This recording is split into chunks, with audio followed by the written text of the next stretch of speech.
On the day I married Vincent Moretti, I kept wondering whether revenge was supposed to feel this much like fear.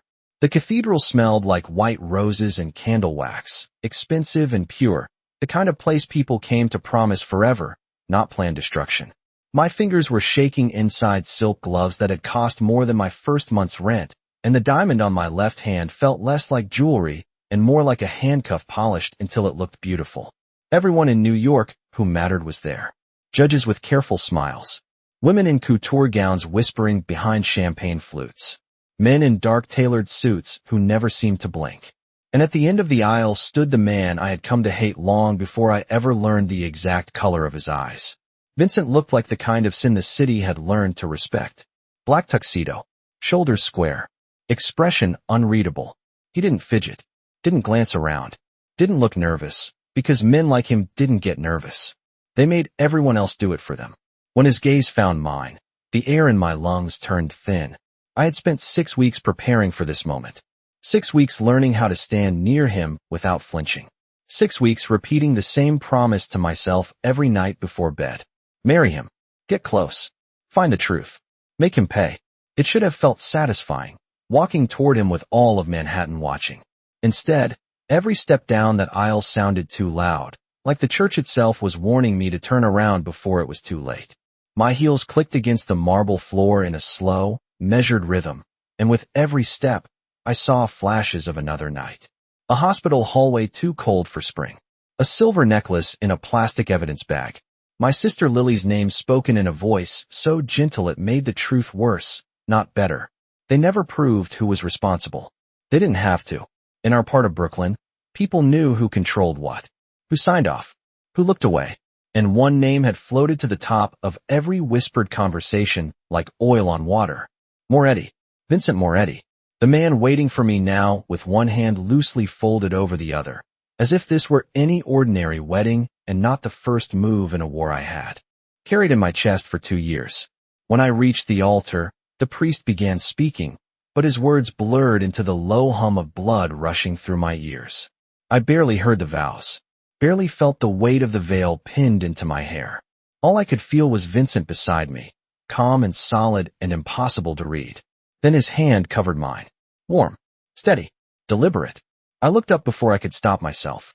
His face didn't change, but his voice dropped low enough that only I could hear it. If you want to run, Claire, this is your last chance. My heart stumbled so hard it almost hurt. For one wild second, I thought he knew why I was here, knew what I had buried beneath the dress, the smile, the carefully rehearsed innocence. But then the priest asked for my answer, and the entire cathedral went still. This was it, the point of no return. I lifted my chin, looked Vincent Moretti straight in the eye, and said the one word that would ruin both of our lives. I do. The kiss happened because 100 people were watching, because cameras flashed like tiny lightning bolts against stained glass, because in that cathedral my choices had already narrowed to performance or surrender. Vincent's lips only brushed mine for a second, formal and controlled, but somehow it still felt like crossing a line I could never uncross. Applause rose around us, warm and elegant and completely unreal. I stood there smiling like a woman in love while my pulse beat so hard I thought the pearls sewn into my veil might start shaking with it. Vincent did not let go of my hand when we turned from the altar. His grip was not rough. That almost made it worse. It was practiced, confident, the touch of a man who expected the world to move with him. We walked back down the aisle together under a ceiling of gold and shadow, past faces I knew from newspapers and society pages, past women who looked at me with envy and men who looked at me with careful curiosity. Nobody there knew I had not married for love. Nobody knew my smile had been built the same way bridges were built, beam by beam, under pressure, designed to hold even when everything underneath it wanted to collapse. Outside, the late afternoon air hit my skin cool and sharp. Manhattan hummed beyond the cathedral steps with sirens in the distance, engines idling, the endless rush of a city that never asked what your heart cost you. Black cars lined the curb in a gleaming row. Security moved with discreet precision, opening doors, scanning the street, speaking into hidden microphones with voices too low to hear. Vincent guided me toward the center car, one hand at the small of my back, and every flash of the photographer's cameras made the diamond on my finger burn brighter. "Smile a little longer," he murmured without looking at me. "They are hoping to catch you unhappy." I kept my expression fixed. Maybe they should try harder. That earned me the slightest turn of his mouth, not quite a smile, more like a private acknowledgement that I had said something he respected. The car door closed behind us with a soft, expensive sound, and for the first time all day we were alone.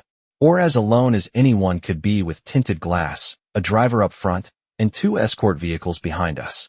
The silence inside the car felt different from the silence in the church. This one had weight. I stared straight ahead at the blur of Fifth Avenue sliding past the window, at women in sneakers hurrying across intersections, at a delivery truck double parked beside a flower stand, at ordinary life continuing as if I had not just married the most dangerous man in the city. Vincent loosened his cufflinks one at a time, calm as ever. "You are very composed for a bride," he said. I could say the same for the groom. "I have done harder things than attend my own wedding." The words landed softly, but something in them caught my attention. There was no arrogance in his tone, no vanity, just fact. I turned then, really looking at him up close in the gray light filtering through the window.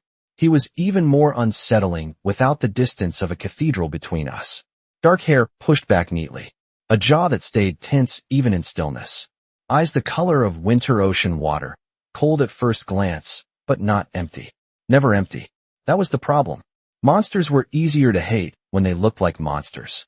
Vincent looked like a man carrying too much and refusing to bend under it. I hated that my mind noticed the difference. He reached into the inner pocket of his jacket and held out a small velvet box. For one ridiculous second, I thought it was another ring, some new symbol of ownership I would have to wear and pretend to treasure. But when I opened it, I found a key card embossed with silver lettering. Moretti House. "What is this?" I asked. "Access," he said, "to your rooms, the East Library, the North Terrace, and the private elevator." I looked up sharply. "My rooms." You look disappointed. You said it like I am checking into a hotel. "No," he said quietly. "I said it like I expect you to have space that belongs to you." The city blurred past us in ribbons of yellow cab lights and mirrored glass, and I felt something inside me pause. Just for a second. It was a small thing. A courtesy. A detail any decent man might offer his new wife. But decency was not what I had prepared for. I had prepared for cruelty, control, cold amusement. I had prepared to be trapped. Instead, Vincent Moretti sat beside me in silence, giving me a key instead of a warning, and for the first time since I had started this plan, I felt the ground shift beneath it. Moretti House sat above the Hudson like it had been carved out of the idea of power itself. Iron gates, limestone columns, windows tall enough to swallow the sunset whole. By the time our car curved through the final set of gates, the sky had turned the soft gray blue that only lasted a few minutes before night claimed everything. I had seen pictures of places like this in magazines at grocery store checkout lines when I was a kid, but those glossy pages had never captured the silence. Not real silence. The kind built from money, distance, and people trained not to speak unless spoken to. The front doors opened before we reached them. A line of staff waited inside the entry hall, immaculate in black and cream, every face composed, every posture perfect. Marble floors reflected the chandelier light in pale gold patterns. Fresh white orchids stood in arrangements taller than I was. Somewhere deeper in the house, a grandfather clock chimed the hour with a sound so rich and measured it felt rehearsed. Vincent stepped out first, then turned and offered me his hand as if this were still a performance for the outside world. I placed my gloved fingers in his and let him help me from the car. The entry hall smelled faintly of cedar, polished stone, and something warmer underneath, maybe vanilla from the candles burning along the staircase. It should have felt welcoming. Instead, it felt like walking into the mouth of a story that had already decided how it wanted to end. A woman in her 50s with silver-streaked dark hair stepped forward first. Her black dress was simple, but everything about her carried authority. "Welcome home, Mrs. Moretti," she said, her voice smooth and even. The title landed harder than the ring had. Vincent turned slightly toward me. "This is Elena. She runs the house." Elena gave a small nod, not cold, not warm, simply observant. The kind of woman who had seen everything and survived by remembering more than she ever said. "Your things have already been unpacked," she said. Dinner will be served whenever you are ready. Thank you. I managed, still taking in the sweeping staircase, the framed oil paintings, the impossible height of the ceilings. My apartment in Brooklyn had squeaked when the heat kicked on. This place probably had entire rooms larger than my old life. Vincent studied my face for a moment. You are trying very hard not to look overwhelmed. I kept my chin up.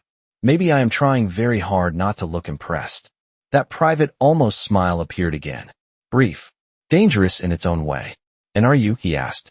I have not decided yet. You will, he said. The words should have sounded arrogant. Instead, they sounded like a prediction. Elena led us up the staircase, and my heels sank softly into a runner, so thick it muted every step. The second floor opened into a long gallery lined with tall windows overlooking the water. Night had nearly settled in by then, turning the river into black glass. Elena stopped outside a pair of double doors at the far end of the hall and pushed them open. My rooms. Vincent had not exaggerated. A sitting room in soft cream and pale gray. A fireplace trimmed in stone. Shelves already filled with first editions, design books, and fresh flowers arranged beside a silver tray of untouched tea. Beyond it, a bedroom with floor-to-ceiling drapes and a bed so wide it looked unreal. My suitcase stood open on a luggage bench. My dresses hung carefully in a closet larger than my first studio apartment. Nothing about it felt accidental. Every detail had been chosen with care. Tasteful, thoughtful, disturbingly personal. I set the velvet box with the key card on a side table and turned slowly toward Vincent. How did you know I like peonies? The question escaped before I could stop it. His gaze shifted to the vase by the window. Pale pink peonies, half open, delicate, and expensive. I make it my business to know what matters, he said. A chill moved down my spine, not from fear exactly, but from the sharp reminder that men like Vincent did not merely notice things. They collected them, filed them away, used them when it counted. Elena withdrew with quiet efficiency, closing the doors behind her and leaving us alone in a room that was supposed to feel like mine.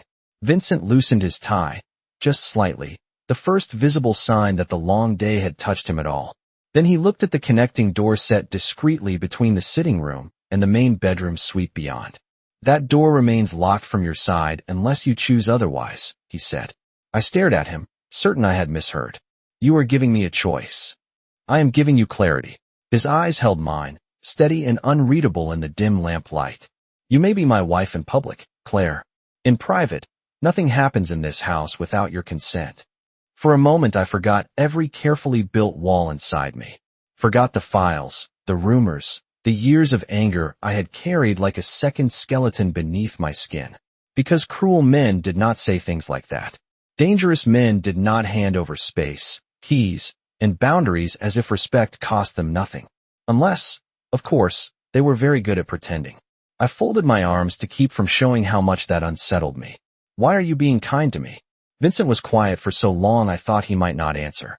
Then he glanced toward the peonies, toward the river beyond the glass, toward something I could not see. That, he said softly, is the first question you should be asking. Sleep did not come easily in that house. It arrived in fragments, thin and restless, broken by unfamiliar sounds that were somehow softer than the noises of my old apartment and yet more unsettling because of it. The whisper of the central air. The distant hum of tires beyond the gates. Once, sometime after midnight, the low murmur of male voices somewhere below my window, controlled and brief, followed by silence, so complete it felt staged. By morning I had slept maybe 3 hours. Pale sunlight spilled through the curtains in long, clean bands, turning the room gold and ivory and deceptively peaceful. For a few seconds I forgot where I was. Then I saw the diamond on the bedside table, bright as a warning, and everything came back at once. The wedding. The river. Vincent's voice asking the question I had not wanted to hear. Why are you being kind to me? I showered, dressed, and chose a cream blouse with dark slacks instead of anything that looked too bridal or too soft. If I was going to survive inside Moretti House, I needed to remember why I had come. Not for comfort. Not for flowers. Not for the dangerous warmth in Vincent's eyes when he stopped pretending not to notice me looking at him. I had come for Lily. I had come for the truth. When I opened my bedroom door, Elena was already waiting in the sitting room beside a silver tray set with coffee, fruit, and toast cut so neatly it looked decorative. "Good morning, Mrs. Moretti," she said. Mr. Moretti had to leave early for a meeting in the city. A strange feeling moved through me at that. Relief, probably. Maybe disappointment too, though I refused to examine that too closely. He did not wake me. Elena's expression remained perfectly composed. "He said you needed sleep more than conversation. That should not have mattered." It did anyway. I poured coffee with hands steadier than I felt, and took my first sip. Strong, dark, exactly the way I liked it. Of course it was. In this house, even caffeine seemed to arrive already informed about me. Elena handed me a slim leather folder. "Your schedule, should you wish to review it." My schedule. There are calls from the foundation office, fittings for the gala next week, and a luncheon with the museum board on Thursday. You may decline anything you do not want. I opened the folder and stared at the carefully typed pages. My life had been turned into calendar blocks in less than 12 hours. Museum board. Charitable trust. Family office. Every line looked respectable, elegant, polished enough to blind the truth underneath. And what if I decline all of it? I asked. Elena did not blink. "Then I will inform the staff that you prefer privacy." There was no judgment in her tone. No pressure. Just logistics. Another choice. Another thing I had expected to be forced, and was not. By 10 o'clock, I was wandering the East Wing with a cup of untouched coffee cooling in my hand, trying to memorize hallways, staircases, doorways, and camera angles without making it obvious. The house was enormous, but not chaotic. Everything about it reflected Vincent. Controlled lines. Expensive restraint. Nothing loud unless it had earned the right to be. Art hung in deliberate clusters. Fresh flowers appeared in rooms that seemed barely lived in. Even the books in the library had been arranged with a precision that felt personal rather than decorative. I ran my fingers along a shelf of architecture volumes and paused. One of them was a monograph on adaptive restoration, the exact kind of work Lily had loved before everything ended. My throat tightened before I could stop it. That was his mother's favorite room. I turned too fast. A man stood in the doorway, maybe late 30s, wearing a charcoal suit without a tie. He had a calm face, light brown hair cut close at the sides, and the alert stillness of someone who noticed exits first. "You startled me," I said. "My apologies." His tone suggested he was not used to apologizing often. "I am Daniel Reed. I handle security." Security. Of course he did. I set the coffee cup down on a side table and lifted my chin. "Do you also handle sneaking up on people in libraries?"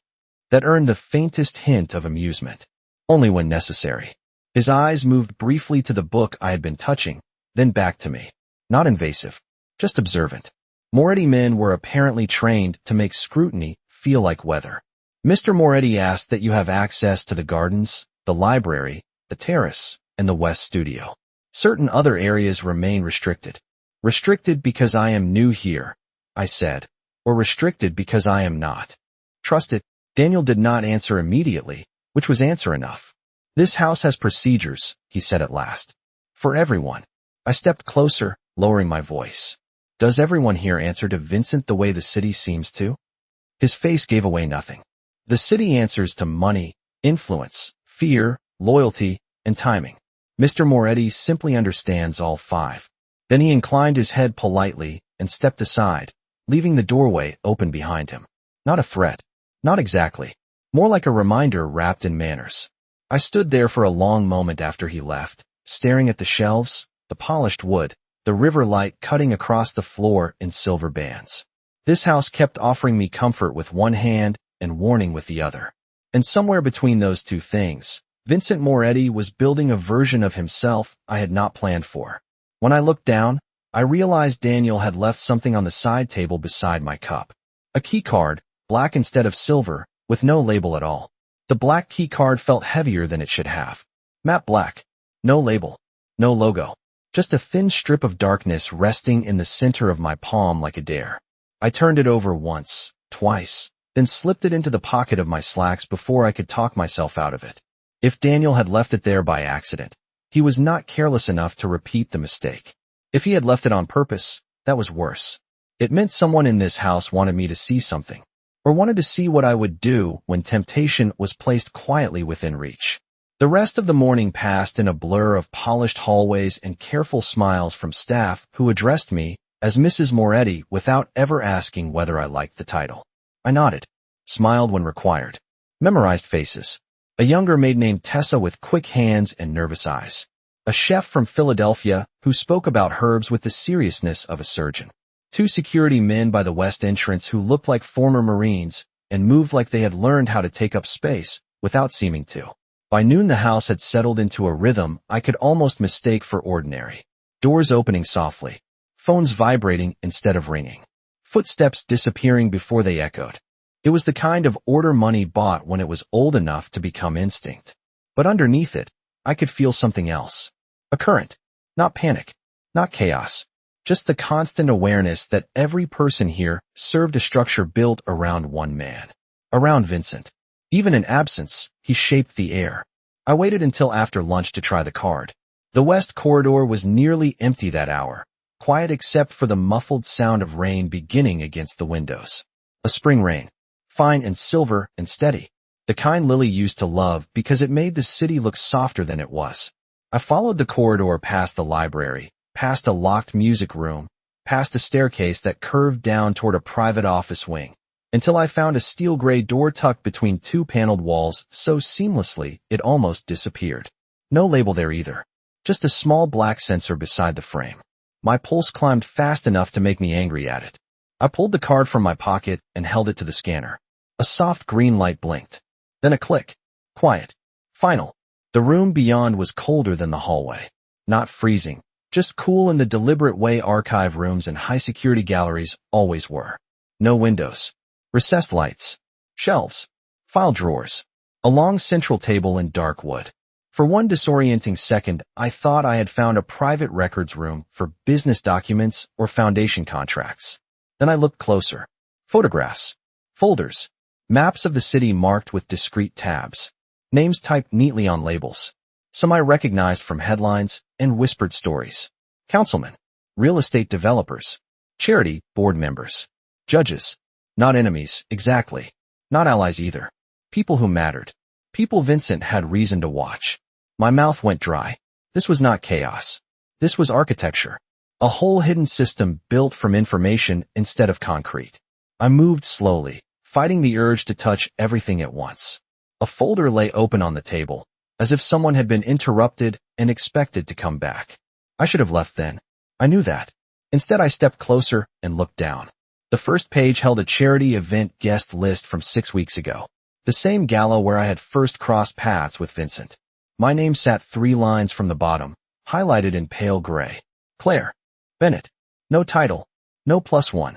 Handwritten beside it in clean black ink were 2 words that made the room tilt around me. Confirm background. I stared at the handwriting, at the date in the corner, at the quiet proof that my approach had never been as invisible as I had told myself it was. He had looked into me before I ever made it down the first staircase in that hotel. Before the first conversation. Before the first almost smile. Something cold moved through my chest. Not fear alone. Humiliation, maybe. Because I had believed I was the one setting the trap, and here in this chilled hidden room was evidence that Vincent had been aware of the board before I even knew the game had started. I turned the page with fingers that did not feel fully mine anymore. A profile summary. Employment history. My old address in Brooklyn. Lily's name listed under family. My heart stopped for one terrible beat. Then another. Under Lily's name was a short note. Only 1 sentence long, but it burned harder than anything else on the page. Incident not disclosed to subject. I did not hear the door open behind me. I felt it first, some shift in the air too subtle to name. Then Vincent's voice, low and calm and far too close. You were not supposed to find that room today. I turned so fast the folder slipped from my hand and papers scattered across the edge of the table. He stood in the doorway without his jacket, rain darkening the shoulders of his white dress shirt, tie loosened, one hand still resting on the doorframe, as if he had entered without hurry because hurry would have implied surprise. But his eyes were not unreadable this time. They were sharper, darker, not furious, worse, disappointed. I fought to steady my breathing. Then maybe your people should stop leaving keys where I can find them. Vincent stepped inside and closed the door behind him with a soft click that made the room feel even smaller. Daniel does very little by accident. Good. I snapped, lifting my chin even as my pulse hammered. Then maybe you can explain why you have files on me. On Lily. On things no one ever told me. He held my gaze for a long second that seemed to stretch and tighten around both of us. Rain tapped faintly somewhere beyond the hidden walls. The overhead lights hummed. And then Vincent said the one thing I had not prepared for. Because if I had told you the truth before you married me, Claire, you never would have made it to the altar. The room seemed to lose all of its oxygen at once. I stared at Vincent across the cold pool of recessed light. Rain still darkening his shirt at the shoulders, his expression carved into something too controlled to be honest. Do not do that, I said, and my own voice sounded unfamiliar to me, thinner than I wanted it to. Do not stand there and speak in riddles like that excuses anything. Vincent did not move closer. He did not raise his voice. Somehow that made the space between us feel tighter. I am not excusing it. You investigated me. I pointed toward the open folder, the photographs, the pages that suddenly felt more intimate than a diary. You investigated my sister. You decided what I should and should not know, and then you married me anyway. His jaw tightened once. Barely. Yes. The single word landed with the quiet weight of a slammed door. For a second I could only look at him, because there was something unbearable about how easily he admitted it. No denial. No elegant deflection. Just truth placed flat between us like a blade. I laughed then, one sharp breath that held no humor at all. At least you are consistent. His gaze flickered toward the file. Claire, do not say my name like that unless you plan to tell me everything. The silence that followed stretched so long I could hear the soft mechanical hum in the walls and the rain ticking against the distant roofline above us. Finally Vincent crossed the room, not toward me, but toward the table.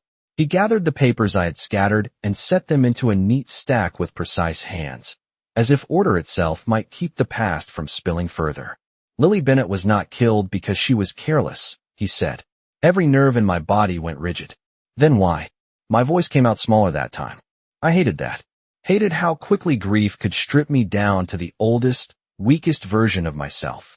Vincent looked at the file instead of at me. 3 years ago, she saw something she was never supposed to see. Not involving me directly.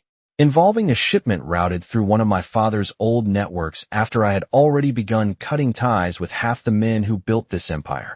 I swallowed hard. You expect me to understand the difference? No, he said quietly.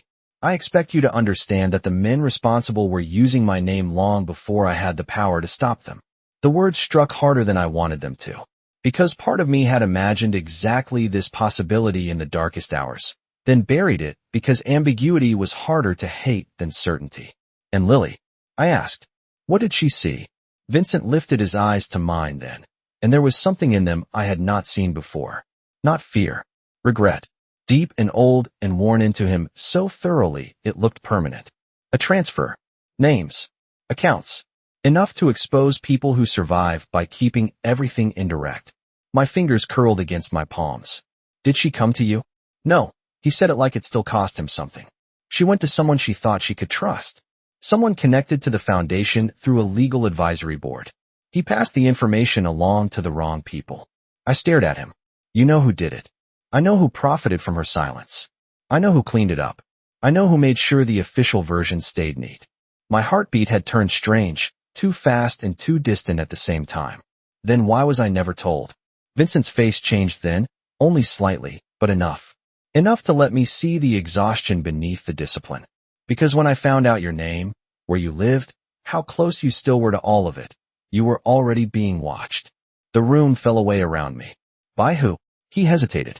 That hesitation terrified me more than any immediate answer could have. People who would have used the truth to pull you into the same grave they built for her reputation. I took a step back before I even realized I was moving. The cool air in the room suddenly felt too thin, too dry, too artificial. So your solution was what? Marry me? Bring me into your house, and lock the doors and call it protection. My solution, Vincent said, and now there was steel under the calm, was to put you somewhere I could control the risk. Control. I seized on the word like it had been waiting for me all along. There it is. He did not flinch. I never promised you I was a good man, Claire. No, I said, my throat burning now. You just made sure I kept confusing you for one. That hit him. I saw it. A small stillness in his shoulders. A fracture too controlled for anyone else to notice. But I noticed. Maybe because some part of me had already started learning him against my will. Vincent exhaled once, slow and measured. The man who betrayed Lily is still close enough to reach you, he said. And now that we are married, he will move faster. I shook my head, because I did not want to believe him, and because belief was arriving anyway, sharp and cold and impossible to stop. Why did you not tell me before the wedding? His answer came without pause this time. Because you came to me already planning something, and I needed you close enough to protect, even when you hated me. The words settled over us with terrible precision. He knew. Maybe not every detail. Maybe not every file I had read in secret, every rumor I had followed, every night I had stood over Lily's photograph and promised I would make someone pay. But enough. He had known enough and still let me walk down that aisle. Still let me say yes. My chest tightened until breathing felt optional. So that is what I am to you, I whispered. A problem to contain. Vincent looked at me for a long moment, and when he spoke again, his voice had dropped into something lower, rougher, more honest than anything he had given me yet. No, he said. That is what you were supposed to be. Then I made the mistake of meeting you. His words followed me out of the archive room like a second pulse. I did not trust myself to answer. If I opened my mouth, I would either say something unforgivable or something worse, something honest. So I turned and walked away before he could stop me, before he could hand me another truth wrapped in that calm, careful voice and make me hate the fact that I listened. The corridor outside felt warmer, softer, almost unreal after the chilled precision of the hidden room. Rain streaked the tall windows in silver lines. Somewhere downstairs a door closed softly. The house kept breathing around me, composed and beautiful and full of secrets arranged like furniture. By the time I reached my sitting room, my hands were shaking so badly I had to set them flat against the marble fireplace just to steady them. He knew. Not everything, maybe, but enough. Enough to let me walk toward him at the altar with revenge folded inside my smile. Enough to marry me anyway. I should have felt triumphant. He had admitted manipulation, control, surveillance, all the things I had come looking for. Instead, I felt off balance, because every answer he gave split into two more questions. If he had wanted to silence me, there had been easier ways. If he had wanted a decorative wife, he would have chosen someone simpler. If he had wanted only control, he would not have given me keys, space, choices, boundaries. None of it fit cleanly, and I hated that more than I could explain. I was still standing there when Elena knocked once and entered carrying a fresh pot of tea. She took one look at my face and set the tray down without comment. You have not eaten since breakfast, she said. I am not hungry. That has never stopped grief before. The words were so quiet they almost missed me. I looked up sharply. Elena adjusted the teacups with the same measured hand she used for everything else, but her eyes had changed. Not softer, more direct. You knew Lily, I said. It was not really a question. Elena was still for a moment, then inclined her head once. Briefly, and you said nothing. It was not my truth to tell. Bitterness rose fast and hot. That seems to be a popular philosophy in this house. She accepted the sting without flinching. Silence is not always cruelty, Mrs. Moretti. No, I said. Sometimes it is cowardice dressed well. That should have offended her. Instead, something almost like sadness crossed her face. Perhaps. She poured the tea anyway, amber and fragrant and maddeningly ordinary. But sometimes silence is the only thing standing between a wound and the people still trying to keep it from reopening. I stared at her. Was Vincent protecting me, or protecting himself? Elena's answer came after a pause. Long enough to feel chosen. Mr. Moretti has spent years protecting people in ways that look unforgivable from the outside. That is not an answer. No, she said. It is the only one I am willing to give. She left me with the tea and the silence and the kind of half-truth that does the most damage because it leaves room for hope. I did not want hope. Hope had teeth. Hope made you careless. Still, an hour later, I found myself standing at the long windows of the West Terrace, watching rain blur the river into moving slate, replaying every word Vincent had said in that hidden room. You came to me already planning something. He had known, or sensed enough to matter. The thought should have terrified me. Instead, it made me feel seen in a way that was almost unbearable. Nobody had looked at me closely since Lily died. They had watched me, yes. Worried. Avoided certain topics. Offered casseroles, condolences, careful distance. But Vincent had looked straight at the damage and married me anyway. The realization unsettled me so badly I did not hear him step onto the terrace until his voice came from behind me, low and even over the rain. You should not be out here without a coat. I kept my eyes on the river. And you should not marry women you investigate. A beat of silence. Then, that was never my preferred method. I turned at that.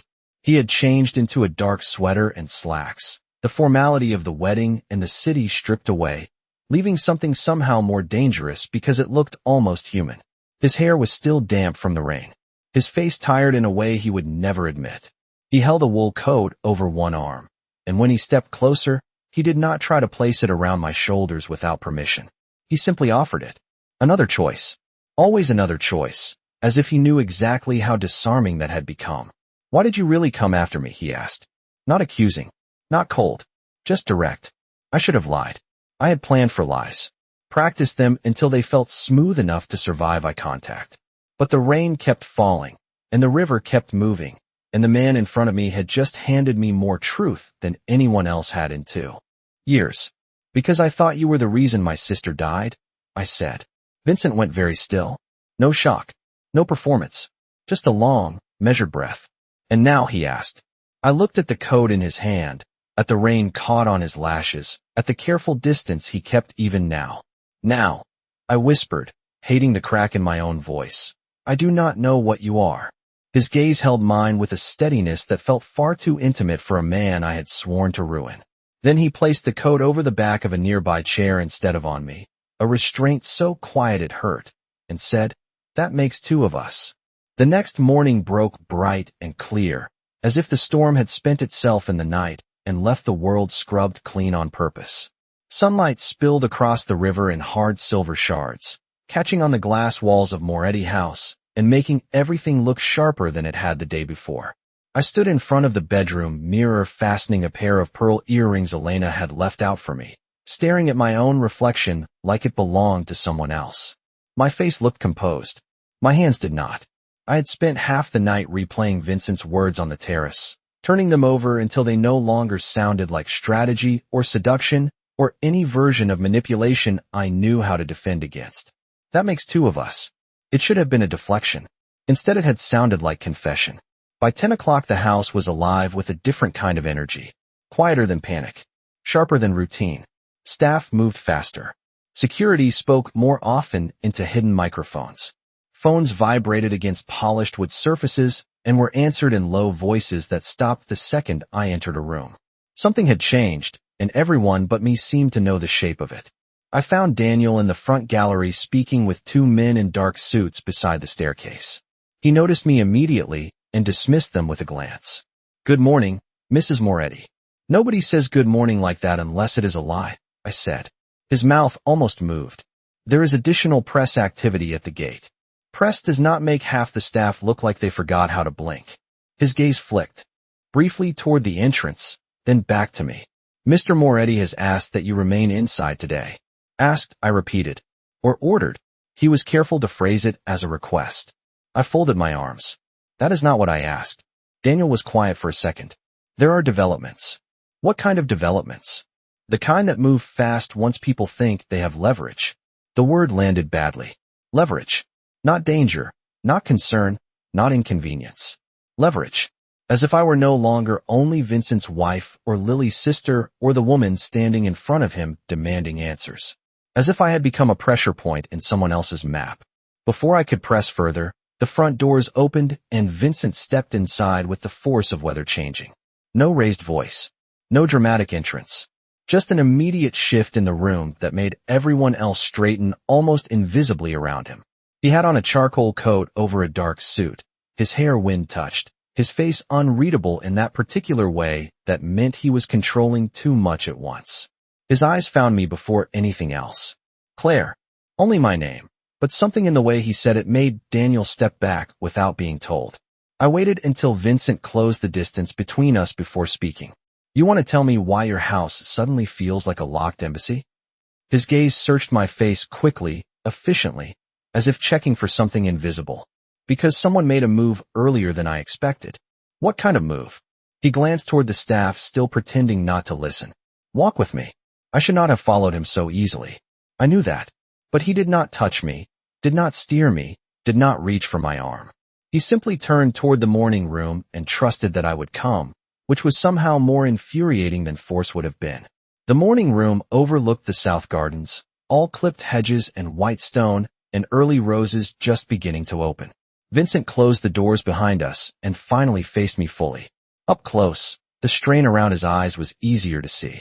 A board member from the foundation resigned this morning, he said. Publicly. My stomach tightened. Why does that matter to me? Because he resigned an hour after leaking a story to the press suggesting our marriage is connected to an internal audit that never officially existed. I stared at him. What? They are testing the narrative. They? The people who benefited from Lily's silence. My pulse gave one hard, painful thud. You know who it is. I know enough. I took a step closer before I could stop myself. Then stop giving me half of everything, Vincent. Stop deciding what I can survive. His expression changed, just slightly, like something restrained pulled tighter. The moment they realized you were here, they began recalculating. Not because they care about me. Because they think you may have access to something they need. I do not have anything. His eyes dropped for the briefest second, to my hands, my face, something else. That is not what they believe. The room went still around that sentence. I thought about the hidden archive, the file with Lily's name, the note that said incident not disclosed to subject. I thought about the black key card Daniel had left where I could find it. None of that had felt accidental then. Now it felt like the first move in a game I had entered without understanding the rules. Did you know this would happen? I asked. Vincent took a long breath. I knew there was a chance. And you married me anyway. Yes. Why? The question came out rawer than I intended. Not angry. Something worse. Vincent looked at me with an intensity that made the clean, bright room suddenly feel too small. Because if they moved, I wanted you where I could reach you first. The honesty of it hit harder than any polished explanation could have. I hated that part of me responded to honesty even now. Hated that some small, reckless place inside me wanted to believe him. Before I could say anything else, a sharp knock sounded at the door. Daniel opened it without waiting for permission, which told me more than his face did. We have a problem, he said. Vincent turned, all softness gone. What happened? Daniel's eyes shifted to me just long enough to make my skin go cold. A package was delivered to the gate addressed to Mrs. Moretti. The room seemed to tilt by half an inch. Vincent's voice lowered. Screen. Yes. Daniel hesitated, and in that hesitation I felt Lily's name like a pulse under my skin. It contained a photograph, he said. Of? Miss Bennett. Taken yesterday. On the terrace. For 1 second nobody moved. The sunlight still poured across the garden. Somewhere outside, birds kept singing like the world had not just changed shape again. Then Vincent looked back at me, and every trace of distance between us vanished under something colder and more dangerous than anger.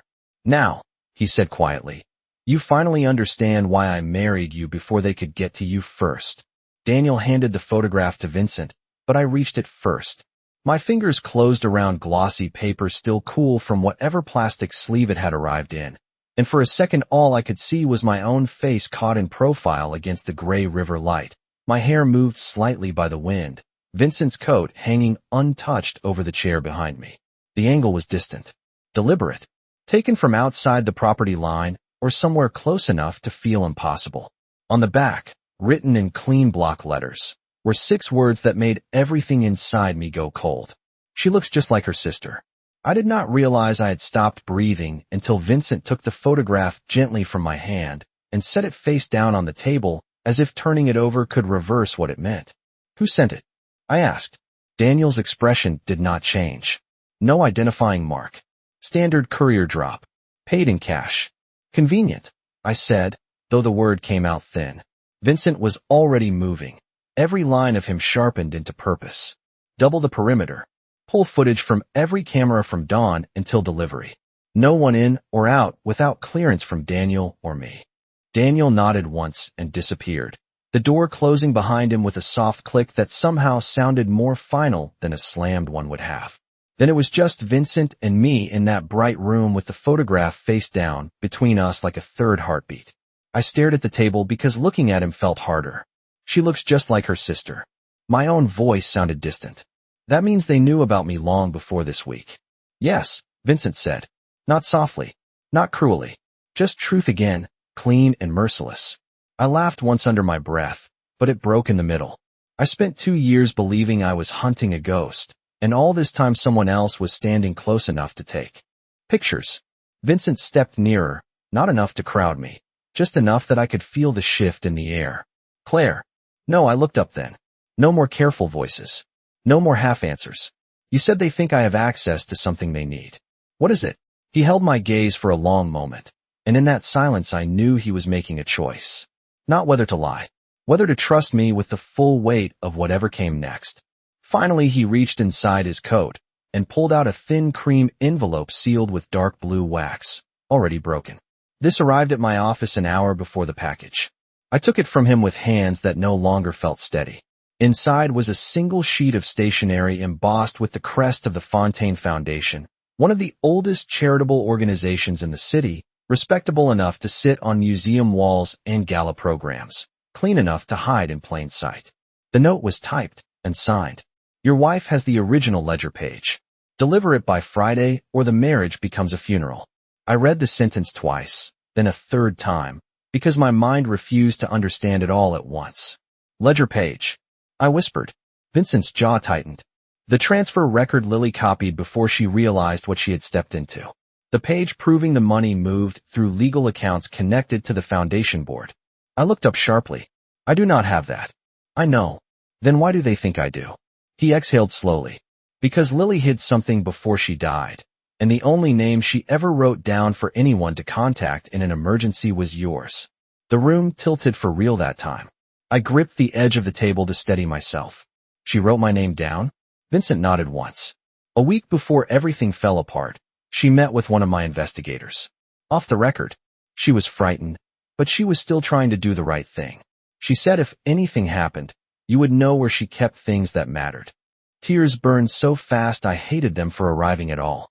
Lily, with her careful hands and impossible optimism, leaving breadcrumbs I had never understood. I did not know, I said. I know. The words were quiet, but something inside them nearly undid me. I pressed the heel of my hand against my mouth for a second, trying to think past the sudden rush of memory. Lily in our old apartment. Lily wrapping trinkets in tissue paper because objects deserved gentleness. Lily laughing when I mocked the shoeboxes she kept labeled in neat black marker under her bed. Important. Winter. Receipts. I froze. Vincent saw it instantly. What is it? I looked at him, really looked at him, and in that second the final wall between suspicion and truth cracked wide open. My mother's music box, I said. The blue one Lily kept after our mom died. She used to hide notes under the velvet lining because nobody ever checked there. Vincent did not move for half a beat. Then every part of him sharpened. Where is it? In Brooklyn. My voice shook now, but not from fear alone. In a storage unit 2 blocks from my old apartment. Lily paid for it every month after she sold most of our mother's things. I thought it was sentiment. Maybe it still was. Vincent was already reaching for his phone. Daniel. He turned away just enough to speak in a rapid low tone I could not fully hear. All precision and timing and controlled urgency. When he ended the call, he faced me again. We leave in 10 minutes. I am coming. It was not a request. Too dangerous. It is my sister's, I said, and the force in my own voice surprised even me. Whatever she hid, whatever she died trying to keep safe, I am not waiting in this house while someone else goes through it first. Something fierce and conflicted flashed across his face. Then, to my shock, he nodded. Stay beside me the entire time. You are not in a position to give orders. No, he said, stepping closer until the space between us felt charged and unsteady. I am in the position of trying not to lose you while the city starts closing in. The honesty of that hit too hard, too directly, with no time left to recover from it. My pulse jumped. His eyes held mine, blue-gray and tired and stripped of every polished defense he wore for the world. Claire, he said, lower now, like the truth had weight. Whatever you thought this marriage was when you walked toward me, it changed the second they used Lily to threaten you. I swallowed hard. And what is it now? For one breath, he looked like a man standing at the edge of something he had not meant to feel. Then he answered with a steadiness that made my heart turn over painfully in my chest. Now it is the only reason I will burn the rest of my life down if that is what it takes to keep you alive.